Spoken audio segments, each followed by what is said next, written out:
Zelensky ហើយរុស្ស៊ីថារដ្ឋភារវក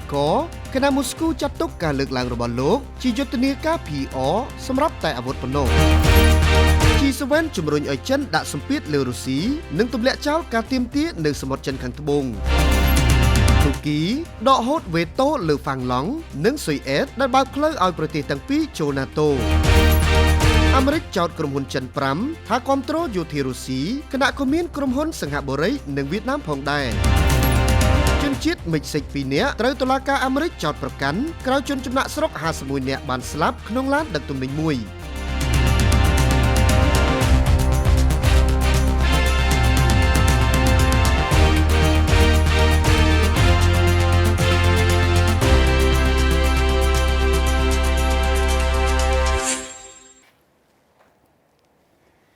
លំអនកាយគ្រប់នឹងជម្រាបសួរប្រិមិត្តទូរទស្សនិកជនដែលកំពុងតែតាមដានទស្សនាពីការផ្សាយរបស់ SBM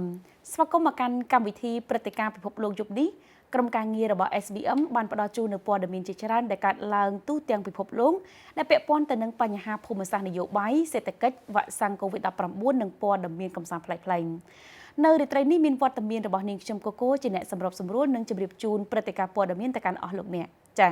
ប្រិមត្តទូរទស្សនិកជនជាទីគោរពនិងជាទីមេត្រីព្រឹត្តិការណ៍ព័ត៌មានជាដំបូងនៅក្នុងកម្មវិធីរបស់យើងនារាត្រីនេះពាក់ព័ន្ធទៅនឹងបញ្ហាសង្គ្រាមវោហារសាស្ត្ររវាងអ៊ុយក្រែននិងរុស្ស៊ី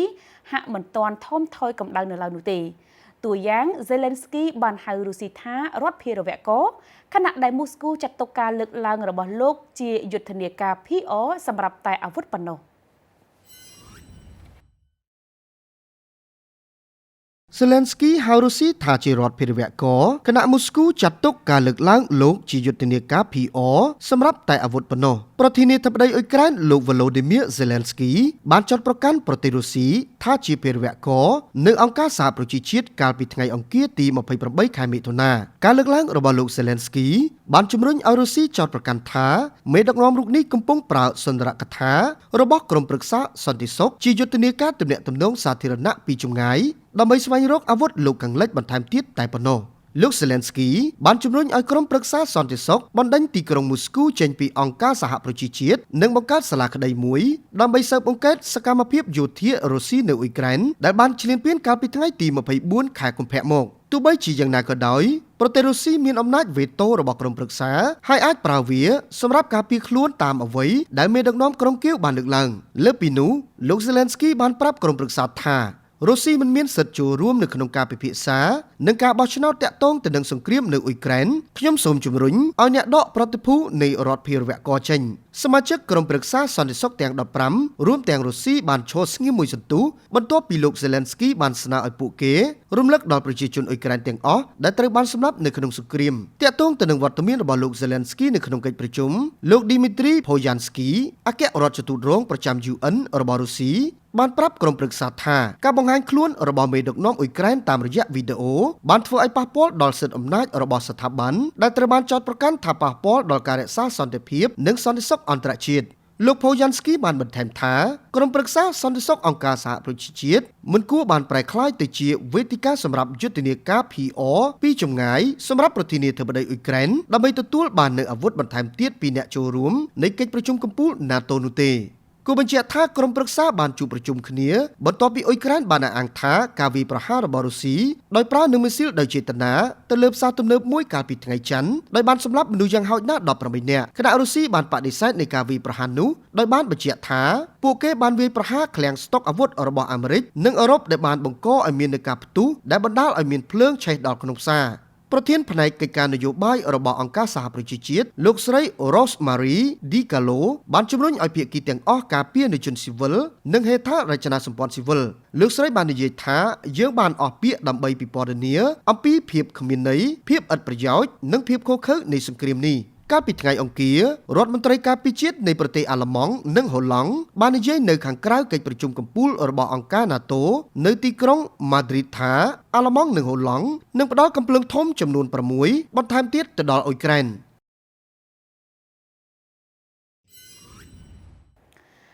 ទូ រទស្សនិកជនជាទីមេត្រីបញ្ហាសង្គ្រាមរុស្ស៊ីនិងការរីកសាយឥទ្ធិពលរបស់ចិននៅតែជាបញ្ហាប្រឈមដ៏ធំសម្រាប់លោកខាងលិចនៅក្នុងកិច្ចប្រជុំនៅក្នុងប្រទេសអាល្លឺម៉ង់ចា G7 ជំរុញឲ្យចិនដាក់សម្ពាធទៅលើរុស្ស៊ីនិងទម្លាក់ចោលការទាមទារនៅសមុទ្រចិនខាងត្បូង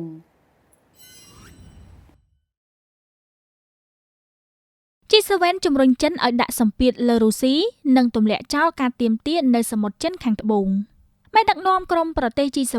បានជំរុញឲ្យប្រទេសចិនឲ្យប្រកាន់ខ្ជាប់នូវគោលការណ៍នៃដំណោះស្រាយជម្លោះដោយសន្តិវិធីដោយជំរុញឲ្យរុស្ស៊ីបញ្ឈប់ការឈ្លានពានលើអ៊ុយក្រែន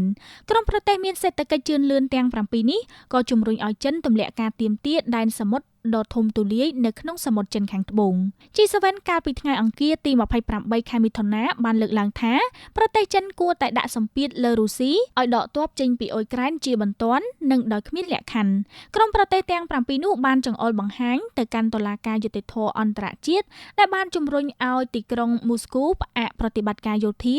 និងដោះស្រាយបញ្ហាពាក់ព័ន្ធដោយមហាសន្និបាតអង្គការសហប្រជាជាតិនៅក្នុងសេចក្តីថ្លែងការណ៍បញ្ចប់សម្រាប់កិច្ចប្រជុំកំពូលរយៈពេល3ថ្ងៃរបស់ពួកគេនៅភ្នំបាវ៉ារីនអាល់ក្រុមប្រទេសប្រជាធិបតេយ្យដែលមានឧស្សាហកម្មដ៏សម្បូរបែបទាំង7បានសម្ដែងការព្រួយបារម្ភយ៉ាងខ្លាំងអំពីស្ថានភាពនៅក្នុងសមុទ្រចិនខាងកើតនិងខាងត្បូងនិងប្រឆាំងនឹងការប៉ុនប៉ងឯកតោភាគីក្នុងការផ្លាស់ប្តូរស្ថានភាពដោយកម្លាំងយោធាឬការបង្ខិតបង្ខំ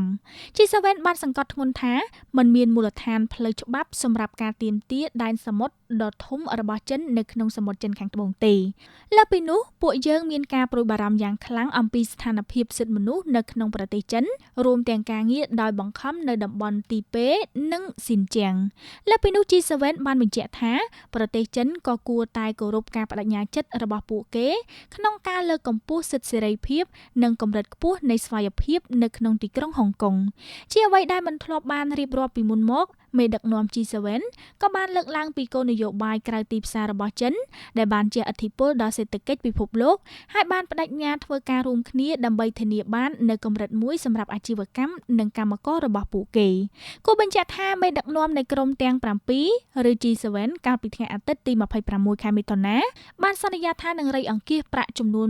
$600,000 លានជាមូលនិធិឯកជននិងសាធារណៈក្នុងរយៈពេល5ឆ្នាំដើម្បីផ្ដល់ហិរញ្ញប្បទានដល់ហេដ្ឋារចនាសម្ព័ន្ធដែលត្រូវការនៅក្នុងប្រទេសកំពុងអភិវឌ្ឍនិងប្រឆាំងនឹងគម្រោងខ្សែក្រវ៉ាត់និងផ្លូវដែលមានតម្លៃរាប់ពាន់លានដុល្លាររបស់ចិនលោកនាងជាទីមេត្រីបន្ទាប់ពីពិភាក្សាគ្នាអស់ជាច្រើនសារមកនេះពេលនេះទូគីដកហូតវេតូលើហ្វាំងឡង់និងស៊ុយអែនដែលបើកផ្លូវឲ្យប្រទេសទាំងពីរចូល NATO ទូគីដកហូតវេតូលើហ្វ្រាំងឡង់និងស៊ុយអែតដែលបើកផ្លូវឲ្យប្រទេសទាំងពីរចូល NATO ប្រទេសទូគីបានដកហូតការវេតូរបស់ខ្លួនជំវិញសំណើអង្គភាពអង្គការ NATO របស់ហ្វ្រាំងឡង់និងស៊ុយអែតកាលពីថ្ងៃអង្គារទី28ខែមិថុនាបន្ទាប់ពីប្រទេសទាំង3បានយល់ព្រមដើម្បីការពារសន្តិសុខទៅវិញទៅមកដោយបញ្ចប់ការខ្វែងគំនិតគ្នាដែលបានសាក់លបងសាមគ្គីភាពរវាងសម្ព័ន្ធមិត្តនៅក្នុងការប្រឆាំងទៅនឹងការឈ្លានពានរបស់រុស្ស៊ីលើអ៊ុយក្រែនចំណាត់ការនេះបានកើតឡើងបន្ទាប់ពីកិច្ចពិភាក្សារយៈពេល4ម៉ោងមុនកិច្ចប្រជុំកំពូលរបស់អង្គការ NATO ចាប់ផ្ដើមនៅទីក្រុងម៉ាឌ្រីតដើម្បីបញ្ជាការជាប់គាំងដ៏អាម៉ាស់មួយនៅឯការប្រមូលផ្ដុំមេដឹកនាំចំនួន30ដែលមានគោលបំណងបង្ហាញការតាំងចិត្តប្រឆាំងទៅនឹងរុស្ស៊ីរដ្ឋធានី Helsinki អាចដំណើរការដាក់ពាក្យសុំរបស់ពួកគេដើម្បីចូលរួមជាមួយសម្ព័ន្ធភាពប្រដាប់អាវុធនុយក្លេអ៊ែរដោយពង្រឹងនៅអ្វីដែលត្រូវបានកំណត់ថាជាការផ្លាស់ប្ដូរដ៏ធំបំផុតនៅក្នុងសន្តិសុខអឺរ៉ុបក្នុងរយៈពេលជាច្រើនទសវត្សរ៍ដោយសារប្រទេសអឺរ៉ុបខាងជើងអព្យាក្រឹតយូរអង្វែងទាំងពីរស្វែងរកការការពារពី NATO ប្រធានាធិបតីហ្វ្រាំងឡង់លោកនីនីស្តូបាននិយាយនៅក្នុងសេចក្តីថ្លែងការណ៍មួយថារដ្ឋមន្ត្រីការបរទេសរបស់យើងបានចុះហត្ថលេខាលើអនុសារណៈត្រីភាគីដែលបានបញ្ជាក់ថាទូគីនឹងគាំទ្រការចូលជាសមាជិកភាព NATO របស់ហ្វ្រាំងឡង់និងស៊ុយអែតលោកបន្ថែមទៀតថាជំហានសម្រាប់ការចូលជាសមាជិករបស់ហ្វ្រាំងឡង់និងស៊ុយអែតទៅក្នុងអង្គការ NATO នឹងត្រូវបានយល់ព្រមក្នុងរយៈពេល2ថ្ងៃបន្ទាប់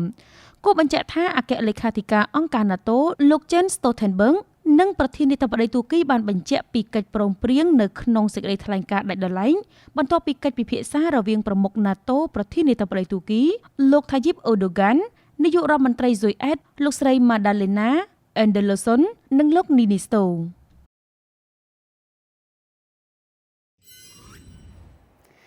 ចាយើងបន្តទៅចាប់អារម្មណ៍បញ្ហានៅអឺរ៉ុបខាងកើតដោយអាមេរិកចោទក្រុមហ៊ុនចិនទាំង5ថាគ្រប់គ្រងយោធារុស្ស៊ីខណៈដែលមានក្រុមហ៊ុនសិង្ហបុរីនិងវៀតណាមផងដែរអាមេរិកចោទក្រុមហ៊ុនចិន5ថាគ្រប់គ្រងយោធារុស្ស៊ីខណៈក៏មានក្រុមហ៊ុនសិង្ហបុរីនិងវៀតណាមផងដែររដ្ឋបាលរបស់ប្រធានាធិបតីអាមេរិកលោក Joe Biden បានបន្ថែមនៅក្រុមហ៊ុនចំនួន5នៅក្នុងប្រទេសចិនទៅក្នុងបញ្ជីខ្មៅពាណិជ្ជកម្មកាលពីថ្ងៃអង្គារទី28ខែមិថុនាជុំវិញការចោទប្រកាន់ថាបានគ្រប់គ្រងដល់មូលដ្ឋានឧស្សាហកម្មយោធានិងការពារជាតិរបស់រុស្ស៊ីក្រសួងពាណិជ្ជកម្មដែលត្រួតពិនិត្យបញ្ជីខ្មៅរបស់សហរដ្ឋអាមេរិកបានឲ្យដឹងថាក្រុមហ៊ុនដែលអាមេរិកបានកំណត់គោលដៅទាំងនោះបានផ្ដល់នូវឧបករណ៍នានាទៅឲ្យរុស្ស៊ីមុនពេលការលុកលុយនាថ្ងៃទី24ខែកុម្ភៈដោយបន្ថែមថាពួកគេបន្តកិច្ចសន្យាការផ្គត់ផ្គង់ទៅកាន់អង្គភាពរុស្ស៊ីដែលមានឈ្មោះនៅក្នុងបញ្ជីនិងកំពុងរងទណ្ឌកម្មទីភ្នាក់ងារនេះក៏បានបន្ថែមអង្គភាពចំនួន31ទៀតផងដែរទៅក្នុងបញ្ជីខ្មៅដែលជាក្រុមហ៊ុនរបស់ប្រទេសរុស្ស៊ីអារ៉ាប់រួមលីទុយអានីប៉ាគីស្ថានសិង្ហបុរីចក្រភពអង់គ្លេសអូស្បេគីស្ថាននិងវៀតណាមនៅក្នុងចំណោមក្រុមហ៊ុនសរុបចំនួន36ដែលបានបន្ថែមនោះ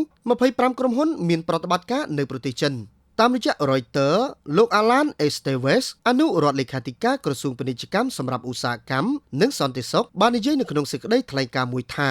ចំណាត់ការនេះផ្ញើសារដ៏មានឥទ្ធិពលមួយទៅកាន់អង្គភាពនិងបុគ្គលនៅទូទាំងពិភពលោកថាប្រសិនបើពួកគេផ្ដល់ការគាំទ្រដល់ប្រទេសរុស្ស៊ីនោះសហរដ្ឋអាមេរិកនឹងកាត់ផ្តាច់ទំនាក់ទំនងទាំងស្រុងយ៉ាងណាមិញស្ថានទូតចិននៅទីក្រុង Washington មិនបានឆ្លើយតបទៅនឹងការចោទប្រកាន់លើក្រុមហ៊ុនទាំងនោះទេប៉ុន្តែបានលើកឡើងថាទីក្រុងប៉េកាំងមិនបានផ្ដល់ជំនួយផ្នែកយោធាមកដល់រុស្ស៊ីឬអ៊ុយក្រែននោះទេដោយបន្ថែមថាខ្លួននឹងចាត់វិធានការចាំបាច់ដើម្បីការពារសិទ្ធិរបស់ក្រុមហ៊ុនខ្លួនដោយលើកហេតុផលថាទណ្ឌកម្មនេះបំពានច្បាប់អន្តរជាតិក្រុមហ៊ុនទាំង5នៅក្នុងប្រទេសចិនដែលត្រូវបានចោទប្រកាន់ថាបានជួយទៅដល់យោធារុស្ស៊ីមានដូចជាក្រុមហ៊ុន Konik Electronic Ltd ក្រុមហ៊ុន Volgeta ក្រុមហ៊ុន Logistics Limit ក្រុមហ៊ុន Kingpai Technology Co Ltd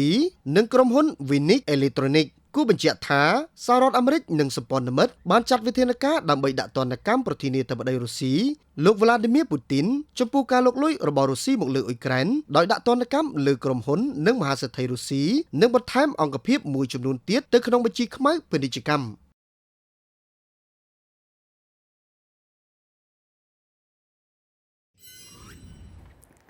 ទស្សនិកជនជាទីគោរពចំពោះព័ត៌មានបន្ទាប់សម្រាប់កម្មវិធីរបស់យើងគឺពាក់ព័ន្ធទៅនឹងការស្លាប់ដ៏រន្ធត់របស់ជនចំណាក់ស្រុកនៅសហរដ្ឋអាមេរិកដោយជនជាតិមិចស៊ិក2នាក់ត្រូវតុលាការអាមេរិកចោទប្រកាន់ក្រោយជនចំណាក់ស្រុក51នាក់បានស្លាប់នៅក្នុងរថយន្តដឹកទំនិញជនជាតិមិចស៊ិក2នាក់ត្រូវតុលាការអាមេរិកចោទប្រកាន់ក្រោយជនចំណាក់ស្រុក51នាក់ស្លាប់ក្នុងរថយន្តដឹកទំនិញជនចំណាក់ស្រុកយ៉ាងហោចណាស់51នាក់បានស្លាប់បន្ទាប់ពីជាប់ក្នុងរថយន្តដឹកទំនិញមួយដែលត្រូវបានគេរកឃើញនៅក្នុងរដ្ឋតិចសាសខណៈដែលជនជាតិមិចស៊ិក2នាក់ជាប់ពាក់ព័ន្ធទៅនឹងឧបទ្ទវហេតុជួញដូរមនុស្សត្រូវបានចោទប្រកាន់នៅក្នុងតុលាការសហព័ន្ធរបស់សហរដ្ឋអាមេរិកជនចំណាក់ស្រុកដែលបានស្លាប់មានបរិសុទ្ធ39នាក់ស្ត្រី12នាក់នឹងត្រូវបានរកឃើញកាលពីថ្ងៃច័ន្ទនៅទីក្រុង San Antonio រដ្ឋតិចសាសក្នុងសោកនាដកម្មការជួញដូរមនុស្សដ៏សាហាវបំផុតនៅក្នុងប្រវត្តិសាស្ត្រកាលពីពេលថ្មីៗនេះយោងតាមឯកសាររបស់តុលាការនិងអាជ្ញាធរសហរដ្ឋអាមេរិកបានឲ្យដឹងថាជនសង្ស័យ2នាក់ដែលមានឈ្មោះថា Juan Francisco De Luna Balbaus ជនជាតិមិចស៊ិកត្រូវបានកោតប្រកាន់ពីបទកាន់កាប់អាវុធនៅក្នុងពេលស្នាក់នៅសហរដ្ឋអាមេរិកដែលខុសច្បាប់ក្រុមអ្នកស៊ើបអង្កេតបានតាមដានការចុះបញ្ជីរថយន្តរបស់រថយន្តដឹកទំនិញនោះដែលនាំទៅកាន់អាសយដ្ឋាននៅទីក្រុង San Antonio ដែលបានចាប់ខ្លួនបរិសុទ្ធ2នាក់ដាច់ដោយឡែកពីគ្នានៅពេលដែលពួកគេចាក់ចេញពីទីតាំងនោះជនសង្ស័យទី3ដែលត្រូវបានពិពណ៌នាថាជាពលរដ្ឋអាមេរិកដែលបានបើកឡាននោះក៏ត្រូវបានចាប់ខ្លួនផងដែរហើយត្រូវបានគេរំពឹងថានឹងត្រូវបានចោទប្រកាន់ពេលចេញពីសម្រាប់ព្យាបាលនៅមន្ទីរពេទ្យឡានដឹកទំនិញត្រូវបានទុកចោលនៅជាប់ផ្លូវដែកមួយចំនួននៅទីក្រុង San Antonio ជាកន្លែងដែលសីតុណ្ហភាពកើនឡើងដល់កម្រិតខ្ពស់ 39.4 អង្សាសេមន្ត្រីអនុវត្តច្បាប់នៅក្នុងតំបន់បានប្រាប់ Reuters កាលពីថ្ងៃអង្គារថាសាកសពត្រូវបានរកឃើញនៅរាយប៉ាយខាងក្នុងរថយន្តបន្ទាប់ពីទ្វារខាងក្រោយត្រូវបានបើកយោងតាមមន្ត្រីមកពីប្រទេសទាំង3បានឲ្យដឹងថាក្នុងចំណោមអ្នកស្លាប់សរុបមានជនជាតិមិចស៊ិកយ៉ាងហោចណាស់27នាក់ Guatemala 3នាក់និង Honduras 4នាក់យ៉ាងណាមិញមិនទាន់មានព័ត៌មានភ្លាមៗអំពីសញ្ជាតិរបស់ជនរងគ្រោះផ្សេងទៀតនោះទេ ដល់ឡែកអ្នករស់រានមានជីវិតជាង10នាក់រួមទាំងអនិច្ចជន4នាក់ត្រូវបានបញ្ជូនទៅកាន់មន្ទីរពេទ្យនៅក្នុងតំបន់ដោយសារកម្ដៅក្នុងខ្លួនកើនឡើងខ្លាំងនិងអស់កម្លាំងជុំវិញបញ្ហានោះប្រធានាធិបតីអាមេរិកលោក Joe Biden បានលើកឡើងថាការកេងប្រវ័ញ្ចបុគ្គលដែលងាយរងគ្រោះដើម្បីរកប្រាក់ចំណេញគឺជារឿងដ៏អាម៉ាស់បំផុតគួរបញ្ជាក់ផងដែរថាការស្លាប់នេះបានបង្ហាញអំពីបញ្ហាប្រឈមនៅក្នុងការគ្រប់គ្រងចំណាក់ស្រុកសម្រាប់លោក Biden ដែលបានសន្យាថានឹងផ្លាស់ប្ដូរគោលនយោបាយអន្តោប្រវេសន៍ឲ្យមានភាពល្អប្រសើរជាងក្នុងអាណត្តិរបស់លោក Donald Trump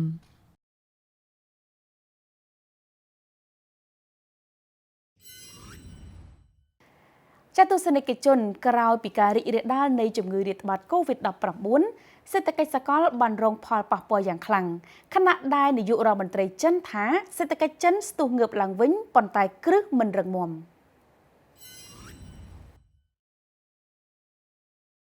នាយករដ្ឋមន្ត្រីចិនថាសេដ្ឋកិច្ចចិនស្ទុះងើបឡើងវិញប៉ុន្តែគ្រឹះមិនរឹងមាំនាយករដ្ឋមន្ត្រីចិនលោកលីខឺឈៀងបាននិយាយថាសេដ្ឋកិច្ចរបស់ប្រទេសចិនបានស្ទុះងើបឡើងវិញក្នុងកម្រិតមួយប៉ុន្តែមូលដ្ឋានគ្រឹះរបស់វាមិនរឹងមាំទេនេះបើតាមប្រព័ន្ធផ្សព្វផ្សាយរដ្ឋបានរាយការណ៍កាលពីថ្ងៃអង្គារទី28ខែមិថុនាលោកលីបានលើកឡើងថាបច្ចុប្បន្នការអនុវត្តកញ្ចប់គោលនយោបាយដើម្បីស្ថិរភាពសេដ្ឋកិច្ចកំពុងតែមានសន្ទុះនិងមានប្រសិទ្ធភាពភារកិច្ចនៃស្ថិរភាពការងារនៅតែពិបាកប្រទេសចិនកំពុងខិតខំជំរុញសេដ្ឋកិច្ចឲ្យត្រឡប់ទៅរកផ្លូវធម្មតាវិញនិងកាត់បន្ថយអត្រាគ្មានការងារធ្វើឲ្យបានឆាប់តាមដែលអាចធ្វើទៅបានសេដ្ឋកិច្ចរបស់ប្រទេសចិនបានបង្ហាញពីសញ្ញានៃការងើបឡើងវិញនៅក្នុងខែឧសភាបន្ទាប់ពីការធ្លាក់ចុះកាលពីខែមុននៅពេលដែលផលិតកម្មឧស្សាហកម្មបានរស់ឡើងវិញប៉ុន្តែការប្រើប្រាស់នៅតែទន់ខ្សោយហើយបានគូបញ្ជាក់ពីបញ្ហាប្រឈមសម្រាប់អ្នកបង្កើតគោលនយោបាយដើម្បីទប់ស្កាត់ COVID-19 អត្រាគ្មានការងារធ្វើដោយផ្អែកលើការស្ទង់មតិទូទាំងប្រទេសរបស់ប្រទេសចិនបានធ្លាក់ចុះពី 6.1% នៅក្នុងខែមេសាមកត្រឹម 5.9% ក្នុងខែឧសភាដែលនៅតែលើសពីគោលដៅឆ្នាំ2022របស់រដ្ឋាភិបាលដែលបានកំណត់ 5.5% ជាពិសេសអត្រាគ្មានការងារធ្វើដែលត្រូវបានសង្កេតនៅក្នុងទីក្រុងធំៗចំនួន31បានកើនឡើងដល់ 6.9% ដែលជាចំនួនខ្ពស់បំផុតក្នុងកំណត់ត្រាអ្នកសេដ្ឋកិច្ចមួយចំនួនរំពឹងថាទីផ្សារការងារនឹងកាន់តែអាក្រក់ទៅមុនពេលដែលវាកាន់តែប្រសើរឡើងជាមួយនឹងចំនួនកំណត់ត្រានៃនិស្សិតបញ្ចប់ការសិក្សាដែលចូលមកក្នុងកម្លាំងការងារនៅរដូវក្តៅលោកលីបានបដិញ្ញាថានឹងសម្រេចបាននៅកំណើនសេដ្ឋកិច្ចសមហេតុផលនៅក្នុងត្រីមាសទី2ទោះបីជាអ្នកសេដ្ឋកិច្ចវិស័យឯកជនមួយចំនួនរំពឹងថាសេដ្ឋកិច្ចនឹងធ្លាក់ចុះនៅក្នុងត្រីមាសខែមេសាដល់ខែមិថុនាធៀបនឹងឆ្នាំមុនបើធៀបនឹងកំណើន 4.8% នៅត្រីមាសទី1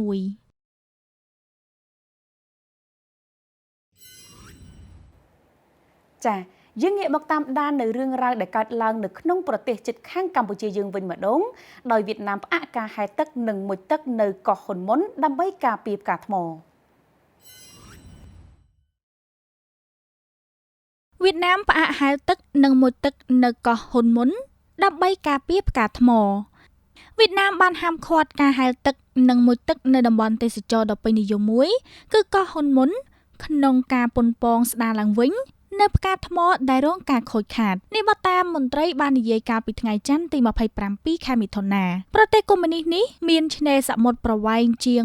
3,200 គីឡូម៉ែត្រជាមួយនឹងទឹកដ៏ថ្លាជីវិតសមុទ្ររស់រវើកនិងឆ្នេរខ្សាច់ដែលជាកន្លែងទាក់ទាញទេសចរដ៏ធំផ្កាថ្មនៅទូទាំងអាស៊ីអាគ្នេយ៍ត្រូវបានរងផលប៉ះពាល់យ៉ាងធ្ងន់ធ្ងរដោយសារការឡើងកម្ដៅផែនដីដោយអ្នកវិទ្យាសាស្ត្របានព្រមានថាការរីករាលរបស់វាអាចប៉ះពាល់ដល់បរិស្ថាននិងសេដ្ឋកិច្ចយ៉ាងធ្ងន់ធ្ងររូបថតថ្មីៗដែលថតចេញពីកោះហ៊ុនមុនដែលមានចម្ងាយប្រហែល14គីឡូម៉ែត្រពីទីក្រុងញ៉ាត្រាងនិងពេញនិយមសម្រាប់អ្នកមុជទឹកដោយសារប្រព័ន្ធអេកូឡូស៊ីចម្រុះរបស់វាបានបង្ហាញពីថ្មប្រប្រេះទឹកបានប្រែពណ៌និងខូចខាតក្រុមមន្ត្រីបានបញ្ជាក់ថាអាជ្ញាធរគ្រប់គ្រងឈូងសមុទ្រនៃទីក្រុងញ៉ាត្រាងបានសម្រេចចិត្តបញ្ឈប់សកម្មភាពហែលទឹកនិងមុជទឹកនៅតំបន់ជុំវិញកោះហ៊ុនមុននៅក្នុងសេចក្តីថ្លែងការណ៍មួយបានបង្ហាញថាការហាម5គឺដើម្បីវាយតម្លៃស្ថានភាពនៃតំបន់រសើបដើម្បីឲ្យផែនការសមស្របមួយក្នុងការអនុម័តតំបន់អភិរក្សសមុទ្រអាចត្រូវបានធ្វើឡើងចាប់ពីថ្ងៃច័ន្ទនេះតទៅ ការហាមប្រាមនឹងមានរយៈពេលរហូតដល់មានការជូនដំណឹងបន្ថែមយោងតាមប្រព័ន្ធផ្សព្វផ្សាយរដ្ឋបានឲ្យដឹងថាប្រហែល 60% នៃឆ្នេរសមុទ្រនៅក្នុងតំបន់នេះត្រូវបានគ្របដណ្ដប់ដោយផ្កាថ្មមានជីវិតនៅឆ្នាំ 2020 ប៉ុន្តែការរកឃើញថ្មីៗបន្ថែមទៀតបានបង្ហាញថាបានធ្លាក់ចុះមកត្រឹម 50% មែនទែនទៅកាលពីមុនអាជ្ញាធរក្នុងតំបន់បានស្ដីបន្ទោសប្រព័ន្ធអេកូដែលធ្លាក់ចុះដោយសារតែការប្រែប្រួលអាកាសធាតុដោយបានអះអាងថាព្យុះដ៏ខ្លាំងក្នុងឆ្នាំ 2019 និង 2021 បានបំផ្លាញផ្កាថ្មលើពីនោះការនេសាទខុសច្បាប់ការបូមខ្សាច់ការសាងសង់សួនឧស្សាហកម្មនិងការចោលកាកសំណល់ក៏ត្រូវបានលើកឡើងជាហេតុផលចម្បងផងដែរក្រុមអ្នកមុជទឹកបានសម្ដែងការខឹងសម្បារចំពោះការសម្រេចចិត្តរបស់អាជ្ញាធរអ្នកមុជទឹកឈ្មោះងវៀនសុនមកពីទីក្រុងហូជីមីញបានប្រាប់អ្នកសារព័ត៌មាន AFP ថាសកម្មភាពហែលទឹកនិងមុជទឹកគឺជាឥទ្ធិពលតិចតួចបំផុតលើផ្កាថ្មបើប្រៀបធៀបទៅនឹងសកម្មភាពផ្សេងទៀតចំណែកអ្នកមុជទឹកម្នាក់ទៀតឈ្មោះទ្រីងងូកសាងបានលើកឡើងថាប្រព័ន្ធអេកូឡូស៊ីជុំវិញកោះហ៊ុនមុនគួរតែប្រសើរឡើងវិញបន្ទាប់ពីជំងឺរាតត្បាតរយៈពេល 2 ឆ្នាំលោកបានបន្តថាការគ្រប់គ្រងត្រឹមត្រូវសម្រាមកប៉ាល់នេសាទបានចូលមកបំផ្លាញផ្កាថ្មក្រុមប្រឹក្សាអន្តររដ្ឋាភិបាលរបស់អង្គការសហប្រជាជាតិទទួលបន្ទុកបម្រែបម្រួលអាកាសធាតុបានព្រមានថាមនុស្ស 4.5 លាននាក់នៅតំបន់អាស៊ីអាគ្នេយ៍និងតំបន់មហាសមុទ្រអាចរងផលប៉ះពាល់ដោយសារផ្កាថ្មដែលរងការខូចខាតថ្មប្រប្រេះទឹកគាំទ្រប្រហែល 25% នៃជីវៈចម្រុះសមុទ្រការសម្រេចចិត្តរបស់វៀតណាមធ្វើឡើងបន្ទាប់ពីវិធានការស្រដៀងគ្នានេះនៅក្នុងប្រទេសថៃដែលបានរឹតបន្តឹងការចូលទៅកាន់កោះម៉ាយ៉ាបាយដើម្បីផ្ដល់ឱកាសឲ្យប្រព័ន្ធអេកូឡូស៊ីក្នុងស្រុកងើបឡើងវិញ